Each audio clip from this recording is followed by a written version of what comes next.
Netanyahu का final फैसला आ चुका है। नेतन्याहू ने आधिकारिक तौर पर अप्रूवल दे दिया है कि इजराइल किसी भी हाल में अब ईरान पर हमला करेगा। जी हां दोस्तों, खुफिया मीटिंग भी नेतन्याहू ने कर ली है, जिसके बाद ये कहा जा रहा है कि ईरान पर हमला हर हाल में होगा। एक्चुअली बात यह भी है, नेतन्याहू को पता है कि तमाम जितनी ईरान की प्रॉक्सीज हैं, ईरान से जुड़े हुए संगठन हैं, उनके पास ताकत ईरान की दी हुई है। चाहे वो नसरुल्लाह हो, हिजबुल्लाह हो, हमास हो, कताइब हिजबुल्लाह हो या और दूसरे इराकी और यमनी संगठन हो, सबके पास ईरान के हथियार हैं। नेतन्याहू के दिमाग में अब एक चीज़ बैठी है कि अगर ईरान को कमज़ोर कर दिया जाए तो ये तमाम ईरान की प्रॉक्सीज ख़त्म हो जाएंगी। लिहाजा कंफर्म तो रोज़ हो रहा है, लेकिन अभी की रिपोर्ट जो आई है उसके मुताबिक ये क्लियर हो चुका है कि नेतन्याहू अभी अप्रूवल दे चुके हैं, तमाम नेताओं को राज़ी कर चुके हैं, वॉर कैबिनेट ने अप्रूवल दे दिया है और ईरान पर हमला होगा। उधर मेरे दोस्तों, ईरान ने हल्का सा इशारा अपने दुश्मन इजराइल को दिया है। ईरान ने इशारा ये किया है इनडायरेक्ट वे में कि अगर इजराइल ने हल्का फुल्का हमला किया अपनी इज्जत बचाने के लिए और बड़ा हमला ईरान के ऊपर इजराइल नहीं करता है तो ईरान पलटकर वार नहीं करेगा। यानी दोनों ही देश इस वक्त अपनी नाक बचा रहे हैं। उधर जिस तरह से इजराइल जासूसी करता है, ऑपरेशन करता है, वैसे ही ईरान भी कर रहा है। इजराइल ने 2 यहूदियों को ही इजराइल से गिरफ्तार किया है, जिनको ईरान ने अपॉइंट किया था इजरायली ऑफिशियलों को कत्ल करने के लिए, लेकिन ईरान का यह ऑपरेशन फेल हो गया है। इसके अलावा ईरान के विदेश मंत्री ओमान पहुंचे हैं। ओमान पहुंचने के बाद ओमान के ऑफिशियल से मुलाकात करके मिडिल ईस्ट के ताज़ा तरीन हालात को किस तरह से सुधारना है उस पर बात की है।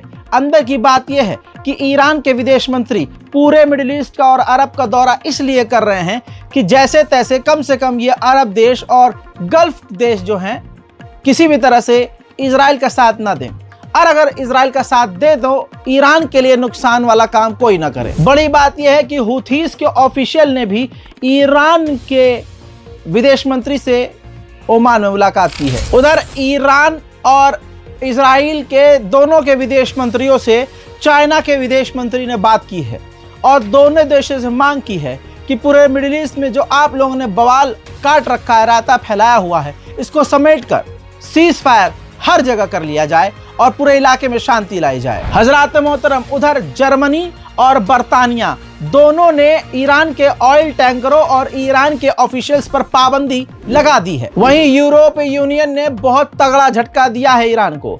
यूरोपीय यूनियन ने 5 ईरानियन एयरलाइंस को ब्लॉक कर दिया है, ब्लैकलिस्ट कर दिया है। कहा जा रहा है कि ये एयरलाइंस जो है रूस उतर रही थी, रूस से आना जाना कर रही थी और रशिया को इसी एयरलाइंस के जरिए हथियारों की मदद भेजी जा रही थी। उधर ईरान के विदेश मंत्री ने दोनों तरह की बात की है।